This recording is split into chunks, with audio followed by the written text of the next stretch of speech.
Insurance claims എന്നുള്ള ചാപ്റ്ററിനകത്ത് page number 5.13 illustration number 6 ആണ് നമ്മളിനി നോക്കാൻ പോകുന്നത്.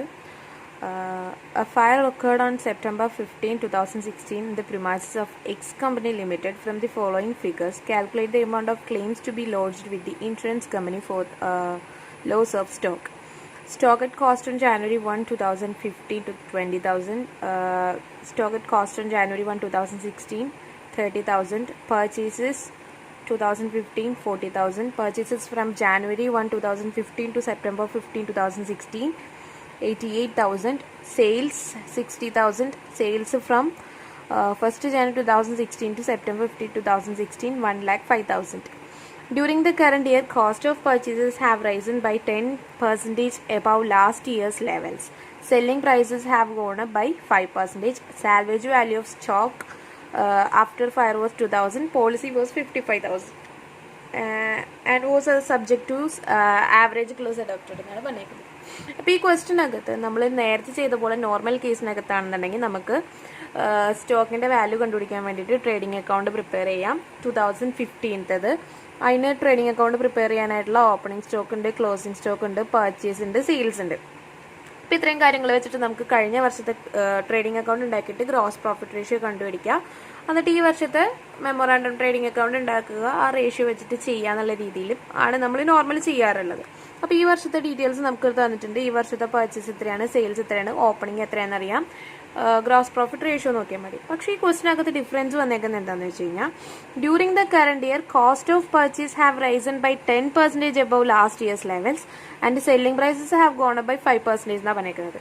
ഈ വർഷത്തെ പർച്ചേസും സെയിലും എന്ന് പറയുന്നത് കഴിഞ്ഞ വർഷത്തെ പർച്ചേസ് ആൻഡ് സെയിലിന് പ്രൊപ്പോർഷനേറ്റ് ആയിട്ടല്ല സംഭവിച്ചേക്കുന്നത്. നേരെ മറിച്ച് പർച്ചേസ് എന്ന് പറയുന്നത് കഴിഞ്ഞ വർഷത്തിനേക്കാളും 10% കൂടുതലും സെയിൽസ് എന്ന് പറയുന്നത് കഴിഞ്ഞ വർഷത്തിനേക്കാളും 5% കൂടുതലും ആണെന്ന് പറഞ്ഞിട്ടുണ്ട്. അതായത് നമ്മൾ കഴിഞ്ഞ വർഷത്തെ കണ്ടുപിടിച്ചേക്കുന്ന ആ ഗ്രോസ് പ്രോഫിറ്റ് റേഷ്യോ വെച്ചിട്ട് നമുക്ക് പ്രോപ്പറായിട്ട് എന്ത് ചെയ്യാൻ പറ്റില്ല, ഈ വർഷത്തെ കണ്ടുപിടിക്കാൻ പറ്റില്ല. കാരണം കഴിഞ്ഞ വർഷത്തിനേക്കാളും പർച്ചേസും സെയിലും റേഷ്യോ ഡിഫറൻസ് വന്നിട്ടുണ്ട്. നമ്മൾ പറയുന്നത് എന്താണ്, കഴിഞ്ഞ വർഷത്തെ അതേ സിമിലർ കണ്ടീഷൻ ആണ് എന്നുണ്ടെങ്കിൽ ഈ വർഷം നമുക്ക് കഴിഞ്ഞ വർഷത്തെ ആ ഒരു റേഷ്യോ വെച്ച് കണ്ടുപിടിക്കാവുന്നതാണ്. കഴിഞ്ഞ വർഷത്തെ ഗ്രോസ് പ്രോഫിറ്റ് റേഷ്യോ തന്നെ ഈ വർഷം നമുക്ക് അപ്ലൈ ചെയ്യാനായിട്ട് പറ്റും. പക്ഷെ ഇവിടെ കഴിഞ്ഞ വർഷത്തെ പോലെയല്ല, പർച്ചേസും സെയിലും മാറിയിട്ടുണ്ട്. അപ്പം നമ്മൾ നോർമൽ ചെയ്യുന്ന പോലെ തന്നെ ആദ്യം തന്നെ നമുക്കൊരു ട്രേഡിംഗ് അക്കൗണ്ട് പ്രിപ്പയർ ചെയ്യും. അപ്പം നമ്മൾ ട്രേഡിംഗ് അക്കൗണ്ട് ഉണ്ടാക്കാൻ പോവാണ്. 2015 ഓപ്പണിംഗ് സ്റ്റോക്ക് നമുക്കറിയാം. Opening stock 20,000. ക്ലോസിംഗ് സ്റ്റോക്ക് എന്ന് പറയുന്നത് ഈ വർഷത്തെ ഓപ്പണിംഗ് ആയിരിക്കും. Closing stock 30,000. Then purchases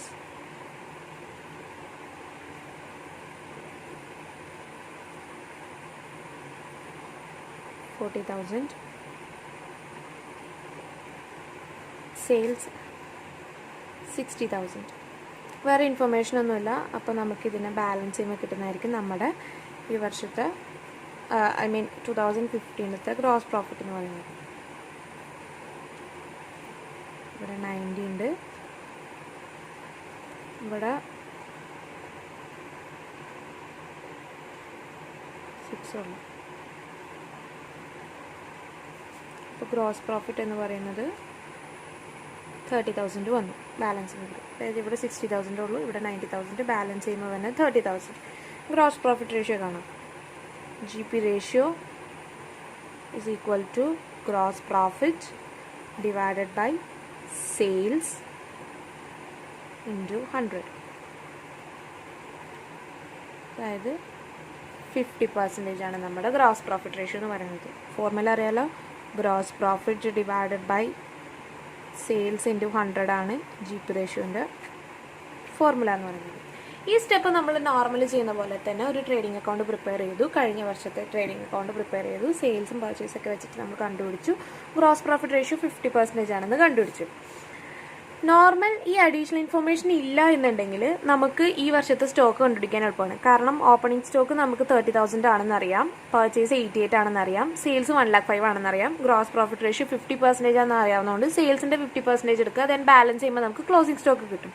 പക്ഷേ ഇവിടെ നമുക്ക് ഡയറക്റ്റ് അത് അപ്ലൈ ചെയ്യാൻ പറ്റില്ല. കാരണം എന്താണെന്ന് വെച്ച് കഴിഞ്ഞാൽ പർച്ചേസിൻ്റെയും സെയിൽസിൻ്റെയും റേഷ്യോ മാറിയിട്ടുണ്ട്. പർച്ചേസ് 10% കൂടിയാണ് നിൽക്കുന്നത്. അതായത് ഈ വർഷത്തെ 88,000 എന്ന് പറയുന്നത് കഴിഞ്ഞ വർഷത്തിനേക്കാളും, അതായത് കഴിഞ്ഞ വർഷത്തെ പർച്ചേസ് ലെവലിനേക്കാളും 10% എബോവ് ആണ്.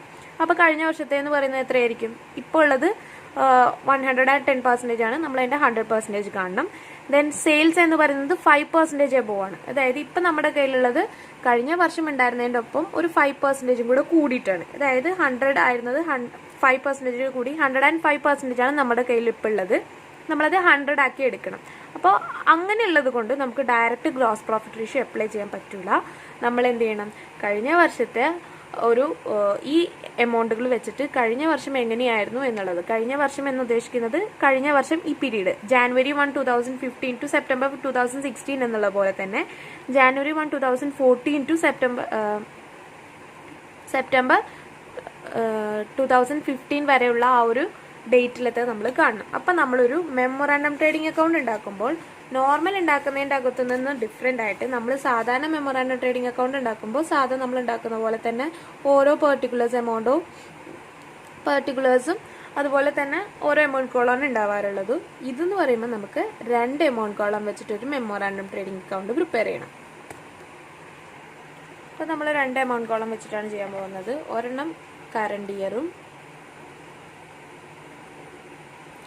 ഒരെണ്ണം പ്രീവിയസ് ഇയറും.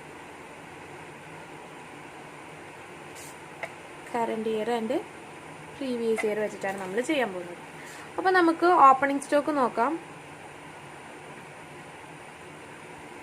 ഓപ്പണിംഗ് സ്റ്റോക്ക് കറണ്ട് ഇയറിൽ എത്രയാ? 30,000 ആണ്. ഓപ്പണിംഗ് സ്റ്റോക്ക് നമ്മുടെ കഴിഞ്ഞ വർഷത്തേത് ആയതുകൊണ്ട് ആ ഒരു രീതിയിൽ തന്നെ നമുക്ക് എടുക്കാം. ഓപ്പണിംഗ് സ്റ്റോക്കിനകത്ത് മാറ്റം വരുന്നില്ല.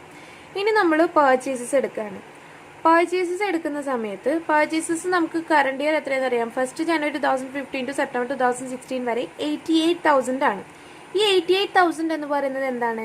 110% ആണ്. അതായത് 10% എബോവ് എന്നാണ് പറഞ്ഞേക്കുന്നത്. അപ്പോൾ 100 ആണ് കഴിഞ്ഞ വർഷം എന്നുണ്ടെങ്കിൽ ഈ വർഷം 10% കൂടി 110% ആണ് ഏത്? ഈ 88,000 എന്ന് പറയുന്നത്. അപ്പോൾ അതിൻ്റെ 100% കാണാൻ എന്ത് ചെയ്താൽ മതി? 88,000 ഇൻറ്റു 100/10.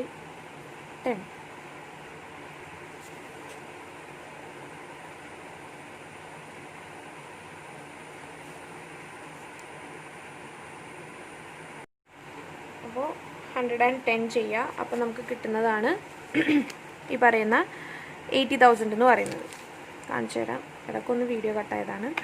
88,000 ഇൻറ്റു 100 ഡിവൈഡഡ് ബൈ 110 ചെയ്യുക. അപ്പോൾ നമുക്ക് 80,000 കിട്ടി. അത് നമ്മൾ എവിടെ എഴുതി? പർച്ചേസസിൻ്റെ കോളത്തിൽ എഴുതി. പിന്നെ അതുപോലെ തന്നെ സെയിൽസ് എടുക്കുക. സെയിൽസ് എടുക്കുമ്പോൾ 105,000 ആണ് കറണ്ട് ഇയറിലുള്ളത്. നമ്മുടെ സെയിൽസ് എന്താണ്?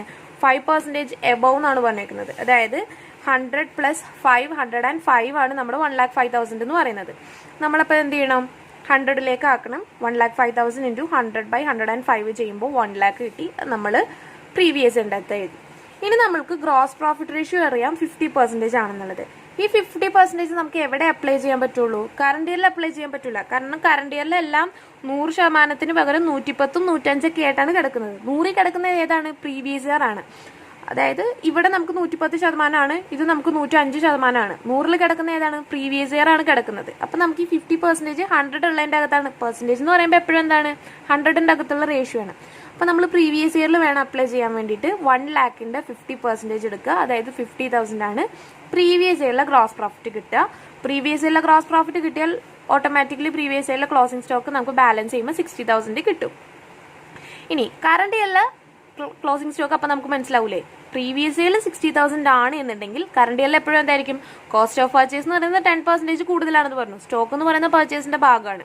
അപ്പോൾ 60,000 ആണ് എന്നുണ്ടെങ്കിൽ കറണ്ട് ഇയറിൽ ഒരു 10% കൂടെ കൂടും. അതായത് 60,000ന്റെ ഒപ്പം ഒരു 10% കൂടെ കൂട്ടുമ്പോൾ 66,000 ആണ് നമ്മുടെ കറണ്ട് ഇയറിലെ ക്ലോസിംഗ് സ്റ്റോക്ക് എന്ന് പറയുന്നത്. ക്ലോസിംഗ് സ്റ്റോക്ക് കിട്ടിയാൽ സാധാരണ നമ്മൾ ചെയ്യുന്ന പോലെ ബാലൻസ് ചെയ്യുമ്പോൾ നമുക്ക് ഗ്രോസ് പ്രോഫിറ്റ് കിട്ടും. ഒന്നും കൂടി പറയാം. ഓപ്പണിംഗ് സ്റ്റോക്കിനകത്ത് ചേഞ്ചസ് ഒന്നുമില്ല. പർച്ചേസസ് എന്ന് പറയുന്നത് കറണ്ട് ഇയറിൽ 88 ആണെന്ന് നമുക്കറിയാം. ഇത് 110% ആണ്. അതായത് 10% കൂടുതലാണ്. അപ്പം നമ്മൾ അതിനെ 100 ആക്കാൻ വേണ്ടിയിട്ട് 100/110 ചെയ്യുമ്പോൾ 80,000 പ്രീവിയസ് ഇയറിലെ കിട്ടി. അതുപോലെ സെയിൽ എടുക്കുമ്പോഴും 1,05,000 ആണ് കറണ്ട് ഇയറിലത്, അത് 5% കൂടുതലാണ്, അതായത് 105% ആണ്. അതിന് നമ്മൾ 100 ആക്കുമ്പോൾ പ്രീവിയസ് ഇയർ കിട്ടും. 100/105 ചെയ്യുമ്പോൾ നമുക്ക് 1 lakh പ്രീവിയസ് ഇയർ കിട്ടി. ദെൻ നമുക്ക് ക്ലോസിംഗ് സ്റ്റോക്ക് കണ്ടുപിടിക്കണമെങ്കിൽ ഗ്രോസ് പ്രോഫിറ്റ് അറിയണം. ഗ്രോസ് പ്രോഫിറ്റ് എന്ന് പറയുന്നത് 50% ആണ്. അത് നമുക്ക് കറണ്ട് ഇയറിൽ അപ്ലൈ ചെയ്യാൻ പറ്റില്ല, കാരണം കറണ്ട് ഇയറിലെ പർച്ചേസും സെയിലൊക്കെ ഡിഫറെൻ്റ് ആണ്.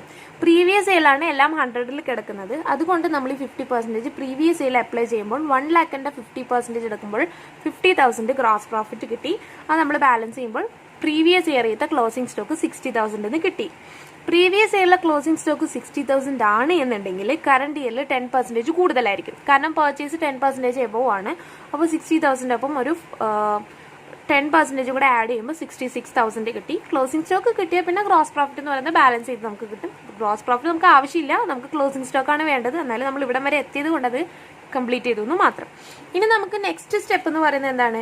നെറ്റ് ലോസ് കണ്ടുപിടിക്കുക എന്നുള്ളതാണ്. നെറ്റ് ലോസ് കണ്ടുപിടിക്കുന്നത് നമ്മുടെ ക്ലോസിംഗ് സ്റ്റോക്കിന്റെ അകത്തുനിന്ന് എന്തെങ്കിലും സാൽവേജ് വാല്യൂ ഉണ്ടെങ്കിൽ കുറയ്ക്കണം. സാൽവേജ് വാല്യൂ നമ്മളോട് പറഞ്ഞിട്ടുണ്ട് 2,000 ആണെന്ന്. അപ്പം നമ്മൾ നെറ്റ് ലോസ് കാണാണ്. 66,000 അകത്തുനിന്ന് 2,000 കുറച്ചു, നമുക്ക് കിട്ടി 64,000. ഇനി നമുക്ക് ആവറേജ് ക്ലോസ് അപ്ലൈ ചെയ്യണം. ആവറേജ് ക്ലോസ് അപ്ലൈ ചെയ്യുന്നത്, അതായത് തേർഡ് സ്റ്റെപ്പ് എന്ന് പറയുന്നത് പോളിസി വാല്യൂ കണ്ടുപിടിക്കുക എന്നുള്ളതാണ്. പോളിസി വാല്യൂ കണ്ടുപിടിക്കുന്നത് എങ്ങനെയാണ്? നമ്മൾ എടുത്തേക്കുന്നത് 55,000 രൂപയ്ക്കാണ് പോളിസി എടുത്തേക്കുന്നത്. നമ്മുടെ ശരിക്കും സ്റ്റോക്ക് എത്രയാണ്? 66 ആണ്. അതായത് നമ്മൾ ഇവിടെ അപ്ലൈ ചെയ്തേക്കുന്നത്, പോളിസി എടുത്തേക്കുന്നത് കുറഞ്ഞ എമൗണ്ടിനാണ്. അപ്പം നമ്മൾ എന്ത് ചെയ്യും? ഈ ഫോർമുല അപ്ലൈ ചെയ്യും. Net loss into policy value divide by closing stock എന്നുള്ള ഫോർമുല നമ്മൾ അപ്ലൈ ചെയ്യണം. അപ്പം നമുക്ക് നെറ്റ് ലോസ് 64,000 ആണ് ഇൻറ്റു പോളിസി വാല്യൂ 55 ക്വസ്റ്റിനകത്ത് തന്നിട്ടുണ്ട്, ഡിവൈഡ് ബൈ ക്ലോസിംഗ് സ്റ്റോക്ക് എത്രയാ? 66 അല്ലേ? അത് ചെയ്യുമ്പോൾ നമുക്ക് കിട്ടുന്ന 53,333 എന്ന് പറയുന്ന എമൗണ്ടാണ് നമ്മുടെ എന്ത് നോക്കാം. 64,000 ഇൻറ്റു 55,000 ഡിവൈഡഡ് ബൈ 66,000 ചെയ്യുമ്പോൾ നമുക്ക് കിട്ടുന്നത് 53,333 എന്നാണ്. 0.33 ഉണ്ട്. അപ്പോൾ നമുക്ക് 53,333 എന്നുള്ളതായിരിക്കും നമ്മുടെ പോളിസി ക്ലെയിം എന്ന് പറയുന്നത്. ഓക്കെ.